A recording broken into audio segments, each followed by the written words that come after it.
Muy buenos días, ¿cómo están? ¿Todos bien? Bien, agradecido, Marcos, equipo de ADP, por la reincidencia para escucharme nuevamente, compartir algunos pensamientos sobre un tema que a todos nos preocupa, a todos nos motiva, y no voy a decir que todos los días me levanto pensando que si no hago esto no vivo, pero muy cerquita, porque el concepto de sustentabilidad, agricultura y eficiencia es algo que todos los días son esos globos que vamos manejando porque estamos en un contexto, y vamos a ver cosas del año pasado que se repiten. Y estamos en un contexto global donde la población aumenta, las exigencias alimentarias aumentan, pero necesitamos crecer en producción, necesitamos abastecer en alimentos, y bien lo vimos hoy, esos alimentos tienen requerimientos, esos requerimientos tienen un dedo que nos dice dónde lo podemos hacer, en qué lugares, y esos lugares son finitos. Estamos acotados en las superficies donde podemos hacer agricultura, estamos acotados en los recursos que podemos utilizar, somos pocos los que tenemos la responsabilidad de llevar el alimento al resto del mundo y a sus transformaciones, y a la vez el ambiente, el contexto en el cual estamos viviendo, hablamos todos los días de cambio climático, hablamos de transformaciones, de procesos, nos están diciendo constantemente lo que viene es más difícil, lo que viene es más difícil, lo que viene es más complejo.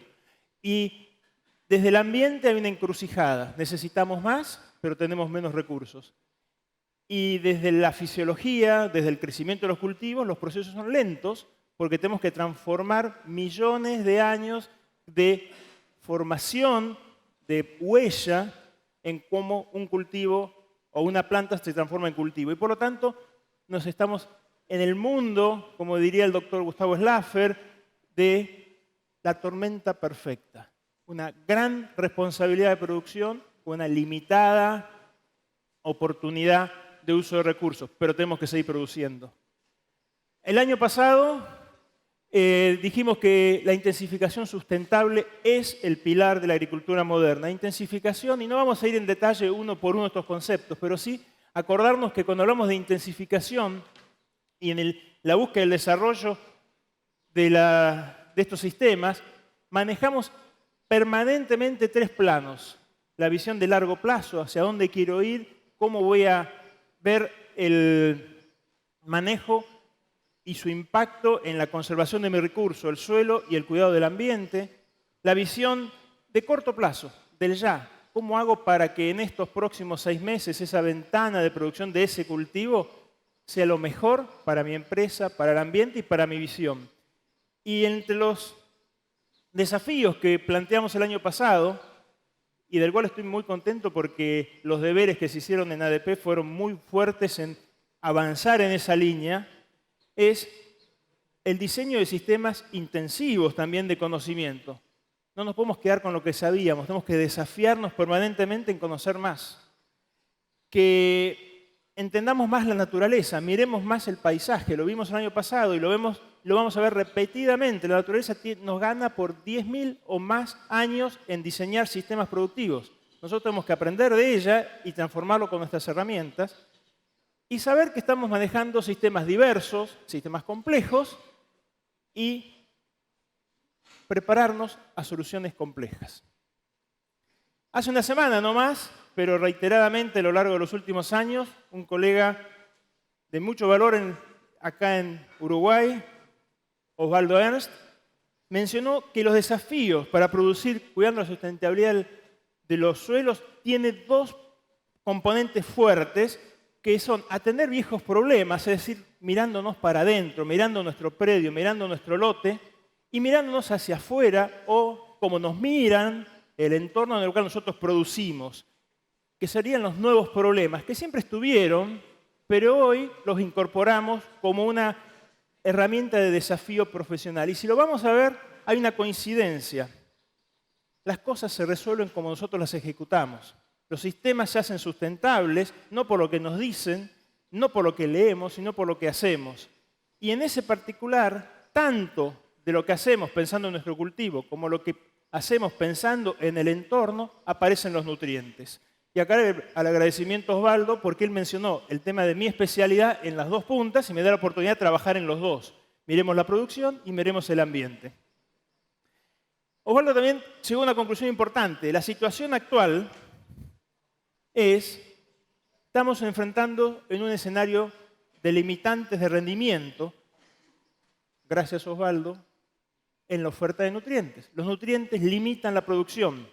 Por lo tanto, tenemos que entender cómo vamos a manejar en mejor forma nuestros nutrientes en ese complejo sistema dentro de nuestro predio, mirando hacia afuera y mirando hacia adentro, para que esa solución tan simple, que es fertilicemos con más para mejorar la producción, se adapte a buenas prácticas, es decir, se adapte a hacer las cosas bien. Y acá es el objetivo, el propósito de mi presentación. Vamos a tratar de compartir.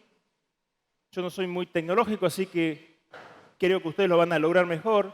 Y los intercambios por las preguntas por ese sistema de QRs, espero que funcionen. Si no, levantamos la mano y me lo preguntan. La intención es discutamos y ¿cuál es el rol de la nutrición? ¿Por qué hablamos de nutrir? ¿Por qué hablamos de darle elementos a un cultivo? Primero a una planta para que funcione como cultivo.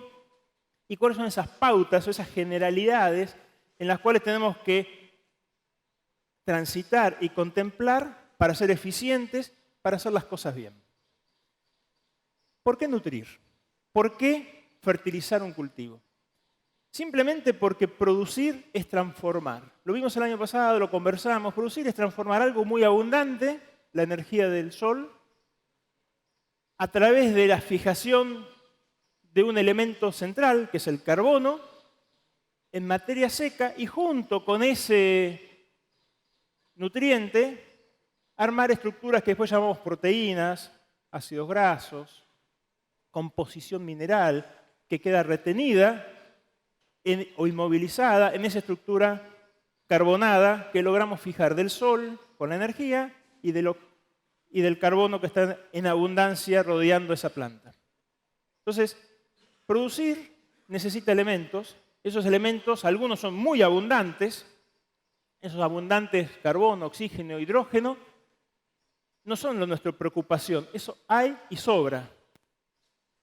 Pero para que se logre la producción, tenemos que acompañarlo con otros elementos en gran cantidad, macronutrientes, en cantidad intermedia o menor cantidad, micronutrientes, con roles específicos de funcionamiento, porque producción no es solo tomar carbono, sino hacerlo en forma armónica, balanceada, con la oferta de los otros elementos que le dan sentido a una planta.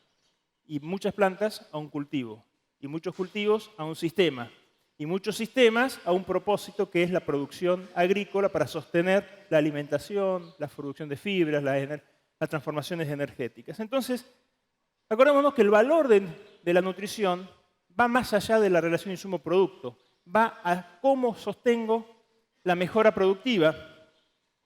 Y estos nutrientes, estos elementos químicos, no están quietos.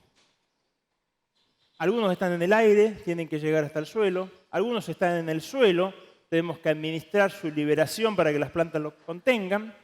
Es lo que normalmente hablamos del concepto de reciclado de nutrientes. Y están expuestos en un medio donde el movimiento del agua, el movimiento del suelo, las transformaciones de la materia orgánica, dan lugar a lo que conocemos como procesos de pérdida. Cuando hay erosión, perdemos suelo, perdemos nutrientes. Cuando hay escurrimiento, es decir, se lava el suelo, se lavan los nutrientes que están fácilmente lavables, o procesos asociados al viento,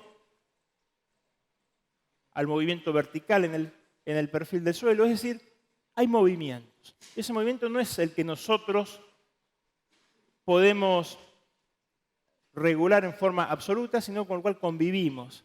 Convivimos desde procesos naturales, hay tanto de lavado de nutrientes en sistemas naturales como en sistemas agrícolas. La diferencia es la concentración de ese nutriente, de ese elemento entre uno y otro sistema, pero los procesos son los mismos.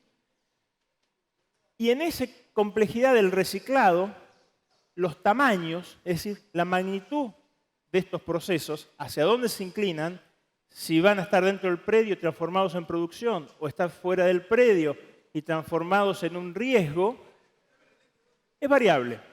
Y van a interaccionar con el manejo, es decir, cómo lo hacemos, como con las condiciones de ambiente, con la intensidad de la lluvia que tuvimos anoche, con el estado de condiciones de temperatura y humedad fluctuantes que liberan más o menos actividad biológica. Es decir, tenemos poca intervención, pero necesitamos máxima comprensión para posicionarnos en la toma de decisiones. Los nutrientes y el ambiente, los grandes desafíos que hoy tiene la humanidad, que nos preocupan, y eso no es fertilizantes y ambiente, es nutrientes y ambiente, es los nutrientes en su ciclado. Fíjense que había un punto que se iba al aire, que decía desnitrifica, volatiliza, es decir, volvemos al sistema al aire. Son parte de los gases que están participando del calentamiento global. Hay un enriquecimiento atmosférico por el mismo ciclado natural de nitrógeno que encontramos en la naturaleza. Cuando los sistemas acuáticos se enriquecen en nutrientes, la actividad biológica aumenta. Lo mismo que hacemos cuando fertilizamos. Mejoramos la fertilidad de nuestros predios, aumentamos la productividad de nuestros cultivos. Mejoramos la nutrición de un ambiente pobre en nutrientes, la poca actividad biológica aumenta. Y es lo que conocemos como eutrofización de los sistemas acuáticos. Ocurre naturalmente a una tasa menor o mayor, dependiendo de cuál es el origen de ese sedimento o ese escurrimiento. Hay acumulación de nitratos cuando se mineraliza la materia orgánica, es decir, ese sustrato rico en nitrógeno que tienen los suelos, por cambios de temperatura, humedad y actividad biológica, liberan nitratos y no hay una raíz que tome, sea un pastizal, una pastura o un cultivo. El nitrógeno que está fuera del alcance de la raíz llega hasta el agua y se acumula en los acuíferos. Entonces, son procesos naturales en los cuales convivimos. Y esos tres elementos, los tres, es donde, desde el lado del manejo agrícola y ganadero, es donde más atención tenemos que prestarle, porque sabemos que eso ocurre naturalmente y nosotros vamos a estar participando activamente en su ciclado. Hay prácticas, me olvidé de dar un aviso parroquial. La presentación está preparada para que no la lean ahora. Es para el que le quedó algo en la idea, decir, voy de vuelta y lo leo tranquilo más adelante, porque yo no voy a ir diciendo todo lo que está ahí. Pero voy a tratar de comunicar los puntos más relevantes para que cuando hacemos un análisis podamos volver a ver qué dijo Martín sobre este tema. Dicho ese aviso, sigo. Desde el lado del manejo de los nutrientes y algunas prácticas que ya sabemos y que ponemos en práctica, ejecutamos en la producción agrícola es, no queremos que se acumulen nutrientes por fuera del alcance de las raíces. Por lo tanto, cada vez que manejamos, por ejemplo, un nutriente muy móvil, nitrógeno, cuidamos de no hacerlo en la ausencia de raíces. ¿Por qué? Porque yo necesito raíces para tomar ese nitrógeno. Lo hacemos todos. Esa es la práctica. Excepcionalmente hay una condición que puede haber un escape, pero sabemos que esa es una de las prácticas más recomendadas de poner en práctica para cuidar ese factor. El segundo es, quiero limitar las pérdidas de ese mismo nitrógeno hacia la atmósfera. Y también lo hacemos. Vamos a estar agregando fuentes nitrogenadas sabiendo que el suelo no está en condiciones de recibirlo y lo va a perder. Y no fertilizamos cuando hay niveles muy altos de humedad o saturación de los perfiles. Que son las complejidades que tenemos los profesionales cuando hacemos una recomendación y eso se va difundiendo sin la letra chica que dice, si llovió mucho, no fertilices, espera un poco. ¿Está? Pero lo vamos logrando de a poquito. Y también para evitar la acumulación de fósforo, que es el gran elemento que enriquece mucho las aguas superficiales, la recomendación es tratemos que ese fósforo no se escurra, no se pierda por erosión. No quiero erosión. Perdemos erosión, perdemos producción. O pendientes largas, aplicaciones muy concentradas en superficie. Entonces trabajamos con su incorporación. Entonces, hay herramientas para ese manejo y las ponemos en práctica. ¿Por qué las ponemos en práctica? Prácticamente por eso. Y quizá con esto podríamos decir, la presentación terminó, Sofía, quédate tranquila, te regalo media hora de presentación. Cuando hablamos de eficiencia, y vamos a tomar como ejemplo el nitrógeno, eficiencia es un término que resulta del final del cuento y no del principio. Nosotros convivimos con la eficiencia.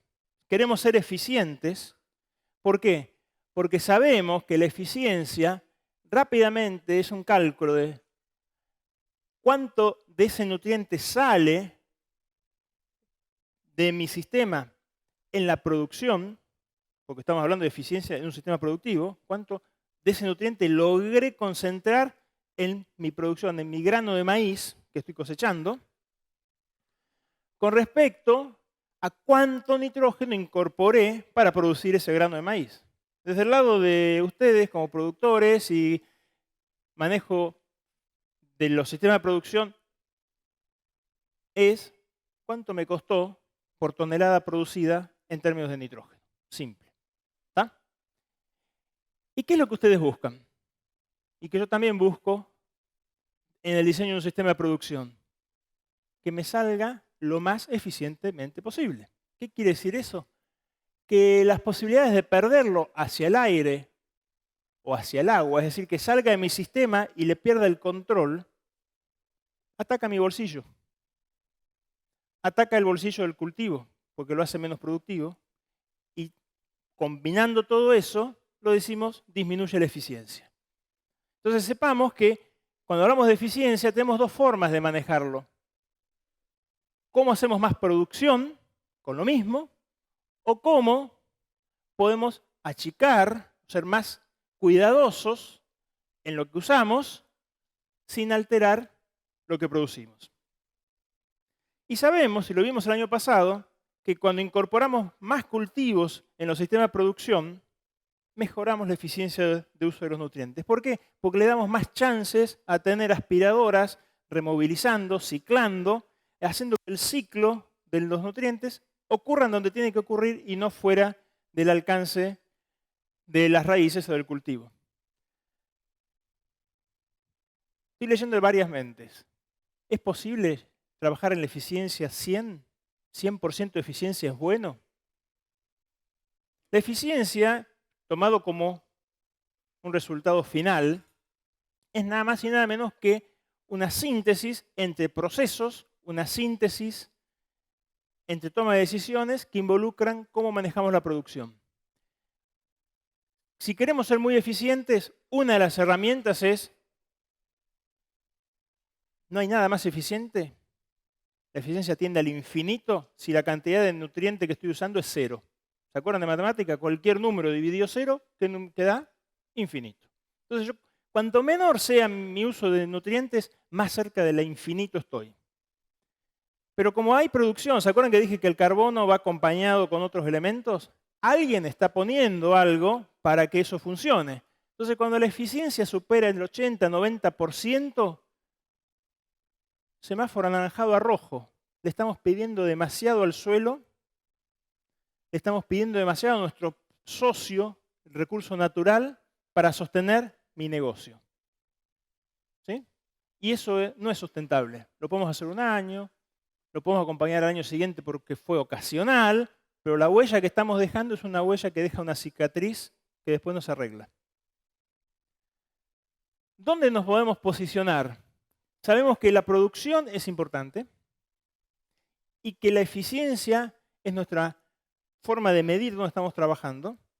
Y sabemos que estando en el rango entre un 50 y 80%, fíjense qué amplio y cuánto para ganar hay ahí, es donde es el escenario donde vamos a tener que convivir. No podemos llegar al 100, evitemos superar el 80, porque tendríamos que empezar a preocuparnos de dónde está saliendo lo que estoy usando. Y si estoy por debajo del 50%, esa ineficiencia me está diciendo, tenés mucho para mejorar. Esta figura, complicada, me llevó varios meses tratar de entenderla, así que no voy a pretender que entre todos la entendamos, pero sí nos muestra claramente que en la medida que nosotros mejoramos la producción, superando una situación de piso, es decir, somos muy ineficientes cuando producimos muy poco, al incorporar recursos, nuestra eficiencia sube, aumenta y tiende a estabilizarse en un rango que está entre ese 50 y el 80%. Y es donde hablamos de intensificación sustentable. Intensificación sustentable es usar los nutrientes que hacen falta en el momento que hace falta y tener ante ese sistema complejo un equilibrio donde sabemos que mejoramos la producción y vamos a mejorar la eficiencia, la captura de los nutrientes. Y a la vez vamos a tener ese crecimiento vertical de sacar más kilos por cada unidad producida. ¿Por qué? Simplemente porque estamos creando sistema. ¿Qué hacemos cuando intensificamos? Nutrimos las raíces de un cultivo primero. Y las raíces de un cultivo, lo primero que hacen es porosidad, agregación, mejoran el suelo. Después el clima nos dice cuántos kilos de grano voy a sacar por esa decisión. Pero la huella ya la dejé. Tomé una decisión de ser eficiente en el uso de nutrientes y preparar suelo para ese cultivo, más o menos, para los que vienen. Entonces, eso es intensificación sustentable. Un crecimiento vertical en producción asociado a una mejora en la eficiencia de uso de recursos. Hay mediciones, lo vimos el año pasado, estos son resultados de mejoras en balance en sistemas intensificados, que lo único que hacen es incorporar cultivos durante el invierno para que los barbechos no estén todo el tiempo vacíos, punto. Después, si es para cosecha o cultivo de cobertura, lo discutimos sistema por sistema. Pero la intensificación lo que logró principalmente es disminuir la pérdida de nitrógeno que se lava, porque tuve más tiempo raíces manteniendo el sistema nutrido. Que la intensificación permitió en ese enriquecimiento de la materia orgánica aumentar casi un 30% la cantidad de nitrógeno que se ciclaba dentro del sistema. Lo que nos está diciendo, los que usan análisis de suelo para diagnosticar necesidades de fertilización con nitrógeno en cereales, es muy probable que tus dosis de fertilización se estabilicen o incluso tiendan a disminuir porque sos eficiente en cuidar la calidad de la materia orgánica. Y eso se traduce en un indicador que es nada más que el potencial que tiene el suelo de mineralizar, de liberar nitrógeno, es decir, intensificar, cuidar el nitrógeno dentro de mi sistema, lo que único que hizo fue cuidar la materia orgánica y su capacidad de acompañar el abastecimiento del nitrógeno. ¿Esto se hizo en un día? No, fíjense, 1, 2, 3, 4 campañas de sistemas intensificados. ¿Por qué? Porque es un sistema donde este cultivo va a invertir pensando en el que sigue. Y si yo lo discontinúo, vuelvo, como en el juego de la oca, varios casilleros para atrás y vuelta a empezar. Eso es intensificación sustentable. Es el lado positivo. El lado negativo, tengo que estar mucho más atentos porque como intensificamos, vamos más rápido. Y más rápido en las extracciones, vamos más rápido en los cambios que ocurren en el suelo, tanto los favorables como los que no queremos que ocurran. Y por lo tanto, cuidado, intensificamos la extracción, la remoción de nuestro sistema de recursos. Simple, análisis de suelo, prevención, seguimiento para tomar decisiones oportunas. No tengo que llegar a la catástrofe, me puedo acercar al borde del precipicio y encauzar mi decisión de manejo de los nutrientes. Hay principios, pautas, recomendaciones que nos dicen o nos sugieren cómo hacemos más eficiente el manejo de un fertilizante. Primero, agronomía. Entendamos cuál es el mecanismo agronómico en el cual estamos interviniendo. Los fertilizantes son parte de la solución de un contexto mayor que es la producción agronómica. Reconocer que hay interacciones. Entonces, lo que me pasó a mí, lo vi en un contexto particular, pero lo que pasó a Diego, con el mismo producto, le pasó a él. entendamos que hay interacciones, que hay que entender el contexto en el cual estamos tomando la decisión. No hay universalidad. Que pueden ocurrir efectos no deseados. El más común es el contacto directo de una sal, que es un fertilizante, con una semilla. Entonces, hay distancias de seguridad que cuidar. Y por último, que la decisión de fertilización supera la producción y en muchos casos interviene sobre calidad y sobre sistema, desarrollo de raíces, calidad de sostenibilidad de los poros. Para hacerlo simple, se pueden diseñar prácticas y se basan en 4 principios cuya motivación principal es sincronizar la disponibilidad de los nutrientes en función de las demandas de los cultivos. Si uno imagina eso, mira el cultivo y mira su nutriente y dice, ¿cómo hago para que cuando vos lo necesites yo te lo dé y lo tengas? Está trabajando sobre las 4 pautas principales para hacer un manejo eficiente.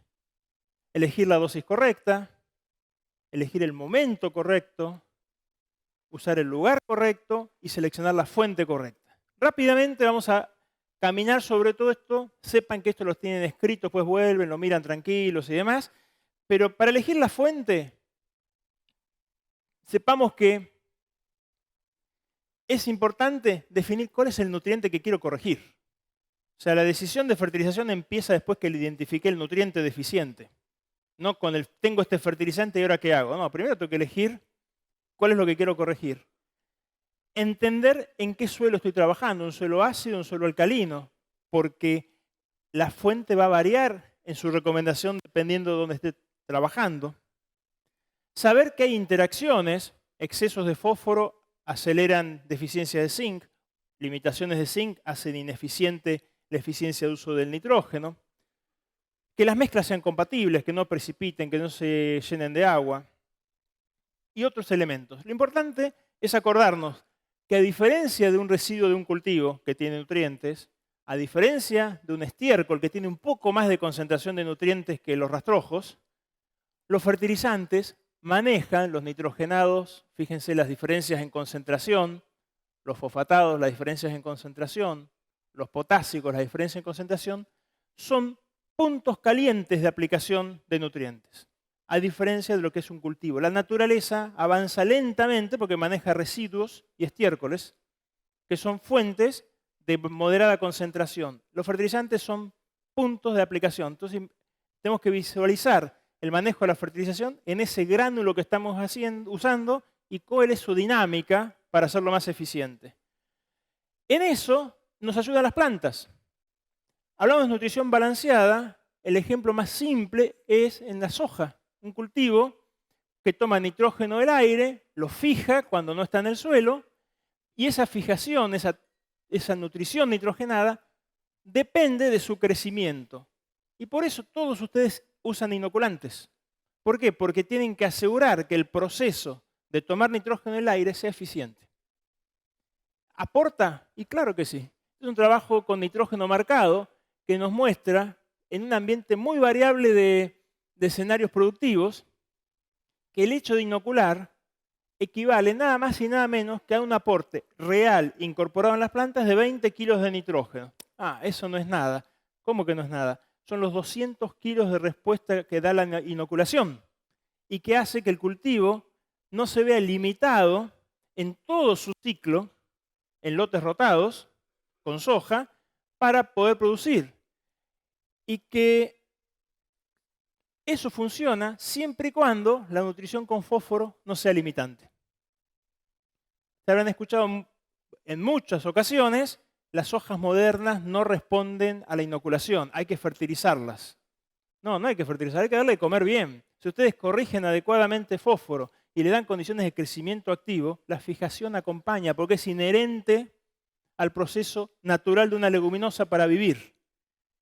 Y eso es eficiencia. Eficiencia es entender el sistema de los múltiples nutrientes y las múltiples herramientas de corrección. También acordarnos que los fertilizantes varían. Esto es eficiencia de rendimientos de maíz según la aplicación de urea con distintos estabilizadores. Es decir, hay variaciones que nos dan mejoras en la eficiencia. O sea, lo que aprendí hasta hace 2 años se está renovando porque está buscando eficiencia. En el rango donde yo fertilizo, en las condiciones que yo fertilizo, es muy probable que si uso algún estabilizador de urea tenga más eficiencia. Y si tengo más eficiencia, ese kilo de nitrógeno va más a la producción que a perderse hacia fuera de mi ambiente. El guan tiene urea, también le pasa lo mismo. ¿Eso es propio de las fuentes con nitrógeno? No, también hay fuentes con fósforo que están mejorando en su diseño para ser más estables y aportar en forma más eficiente el fósforo. Eso se renueva permanentemente. Esa renovación es por polímeros, esa renovación es por cambios físico-químicos o por la incorporación de otros elementos, esos fertilizantes que tienen azufre, que tienen zinc. ¿Por qué? Porque hacen a la incorporación balanceada, a la protección estratégica de mi nutriente, pensando en el consumo, en la demanda del cultivo. Hablamos de la primera de las acciones, elegir la fuente, qué es lo que voy a usar. Después es, ¿cómo definir la dosis? Dosis de un nutriente es disponibilidad del alimento para la planta. Tenemos que tener en cuenta que hay fuentes naturales o que están en el suelo, los rastrojos, los abonos, los fertilizantes que vamos a estar aplicando, y que tenemos que estar atentos no solamente a cómo definimos la dosis desde la demanda del cultivo, sino sobre la importancia sobre el sistema. Entonces, la relación insumo-producto de este año, mirando solo el beneficio en producción, es importante, pero no es lo único que tengo que mirar. ¿Por qué? Porque tengo que ver el balance, cuál es mi riesgo de tomar una decisión por un lado o por el otro. Y todos sabemos que en la medida que nuestro suelo tiene un nivel de fertilidad más alto, es decir, logramos conservar niveles de, por ejemplo, fósforo mayores, vamos a estar transitando sobre una condición de producción también mayor. Estos son resultados de estudios que comparan mantengamos la fertilidad o hagamos la suficiencia, es decir, fertilizo solo si gano plata este año, y no lo pienso más allá, y hay una brecha en cualquier cultivo. Y esa brecha es muy grande en algunos, o menor en otros, pero el punto a tener en cuenta es que el suelo es nuestro compañero, tenemos que conocerlo bien, porque en esa decisión, ¿dónde me voy a estar parando? Es donde yo voy a ser rentable en el mediano o largo plazo, o le voy a pedir más ayuda a mi socio para que me acompañe. El problema con fósforo es bastante simple. Nutriente muy quieto, hay que medir. Si hace falta, corrijo. Si no hace falta, no corrijo. Cuanto más detalle tengo, más eficiente soy porque lo ubico donde lo necesito y donde no lo necesito le pido al suelo que me acompañe. El complicado es nitrógeno, nutriente muy móvil, que entra por el agua, que se va por el agua, que cuando hace frío el suelo no acompaña, cuando hace calor acompaña demasiado, y que si el suelo hay una condición muy favorable para que haya nitrógeno, el cultivo también va a tener una condición favorable de crecer, por lo tanto mi diagnóstico va a ir variando de acuerdo a cómo va variando el diagnóstico productivo. Entonces, una palabra que tenemos que acordarnos cuando manejamos nutrientes es que manejamos pronósticos.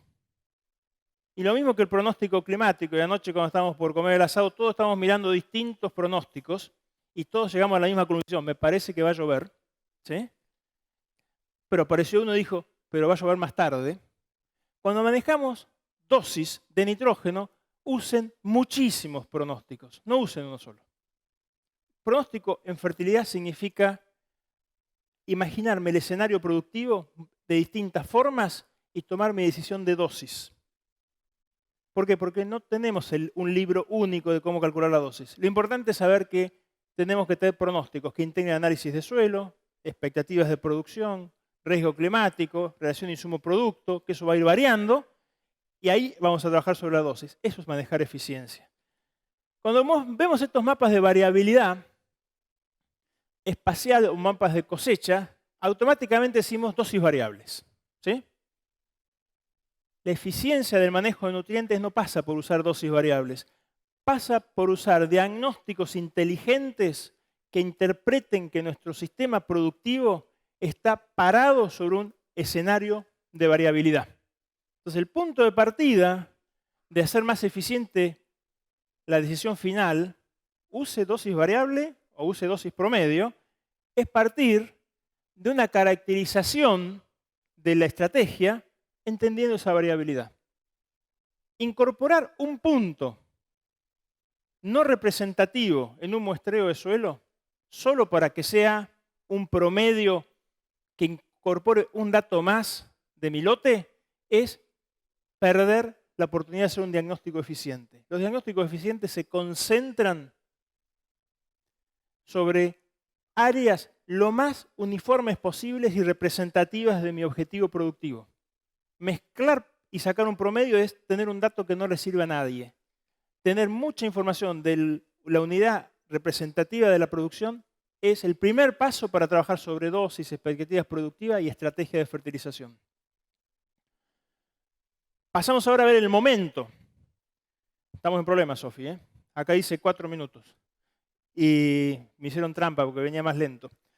El momento de fertilización. Momento, de nuevo, tenemos que sincronizar la aspiradora de nutrientes, que es la planta, con la incorporación, es decir, la demanda, con la incorporación de ese fertilizante que llega a ser nutriente.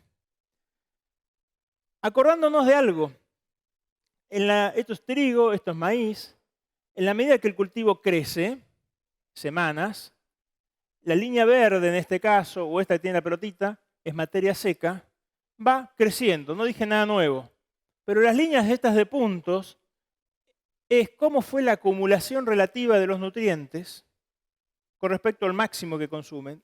Y tanto en trigo como en maíz, lo que nosotros vemos en materia seca, en color de la planta un mes antes, 20 días antes, lo acusó en su consumo de nutrientes. Entonces, momento, hay que acordarnos que antecede la demanda visual de crecimiento. Entonces tenemos que ser muy estratégicos en cómo vamos a incorporar los nutrientes anticipadamente para que ese cultivo no vea afectado su crecimiento. Porque el día que lo vimos, hace un mes que nos estaba pidiendo, dame de comer.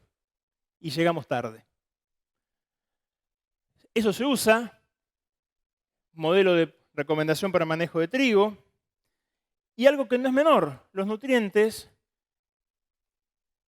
son nutrientes una vez que un fertilizante le da el permiso para dejar de ser fertilizante. Y las plantas toman nutrientes, no toman fertilizantes. Entonces se tiene que incorporar en el suelo.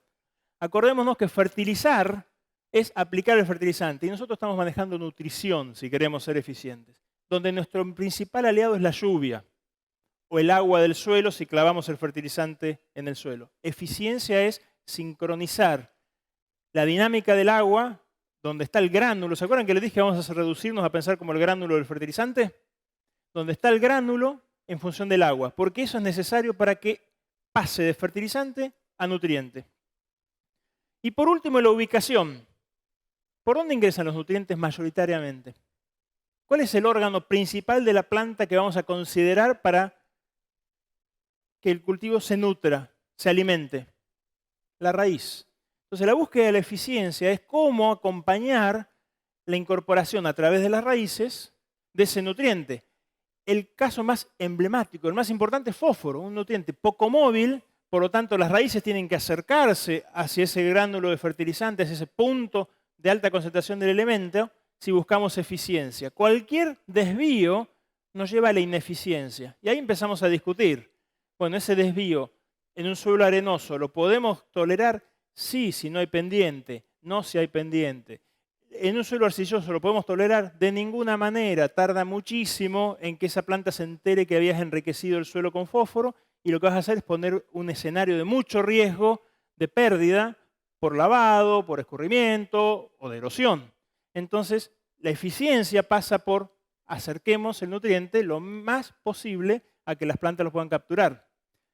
Hay estudios por todos lados que nos muestran eso y lo cuantifican, pero nosotros nos jugamos con cuál es la eficiencia, entonces le pongo más dosis a superficie. No, acuérdense dentro del predio y fuera del predio. Hay situaciones en las cuales la búsqueda de la eficiencia nos obliga a incorporarlo. Eso tiene un costo, de logística, un costo de producción, de riesgo, pero tiene un valor agregado de trazabilidad en cómo hago las cosas. Y esto es lo que vos me pedías, comentarios finales. Acordémonos, primero, que estos sistemas son tan complejos que en esta sala hay más de 500 personas y sería muy triste que digamos Díaz-Zorita dijo que hay que hacer esto. No, hay 500 posibilidades de hacer eficiente el uso de nutrientes manejando mucha información. Entonces, sistemas complejos, preparémonos a situaciones complejas, alejémonos de las recetas y manejemos mucha información durante el periodo de interpretación para que cuando aplicamos ese momento que a todos los agrónomos nos gusta, es con cuántos kilos fertilizaste y con qué máquina, que es el punto de ejecución, sea el resultante de estos análisis de la información y no sea el que nos tracciona. Porque tengo tal fertilizadora, tengo que hacerlo así. Sonamos. Si empezamos así, eso es ineficiencia, aunque después resulte ser una de las alternativas a recomendar. Deberes para los que tengan ganas de leer es acordarnos que producción sustentable va de la mano de nutrición eficiente sin erosión. No podemos hacer agricultura, ni la hicimos tampoco, si hacíamos cultivos con hambre o desprotegíamos nuestros suelos. Eso no era hacer agricultura. Hacer agricultura es rotación, hacer uso eficiente de los nutrientes. El uso eficiente es exclusivamente un uso responsable. ¿Por qué? Porque nos hace bien al bolsillo, nos hace bien al sistema, porque cada kilo de nutriente es producción. Hay que evitar que se acumulen nutrientes solubles en superficie. Es decir, no le demos la oportunidad que se pierdan, sabiendo que tenemos herramientas para que no se pierdan. Lo mismo, ayudemos a que el movimiento del agua sea lo más lento para que quede dentro de los lotes. Eso se llama rugosidad, suelos sucios entre comillas, así con cobertura, que hacen que el movimiento del agua sea más tortuoso, más entrampado y tienda a percolar. Evitemos que haya lavados de nitrificación. Si el suelo está saturado, paciencia, esperemos un poco, porque si lo enriquecemos en nitrógeno, automáticamente lo vamos a perder. Acordémonos de la incorporación de nutrientes en las plantas, tiene que ser balanceada. Nitrógeno y fósforo son dos grandes ejemplos por la cantidad. Potasio, azufre, zinc, boro, cloro, dependiendo de cada región, tienen razón de ser y acompañan. Y que el diagnóstico tiene que ser inteligente. Conocemos la variabilidad, conocemos que eso va a dar situaciones complejas, pongámoslas a esa complejidad al inicio para que sea más simple el resultado. Con eso, muchísimas gracias.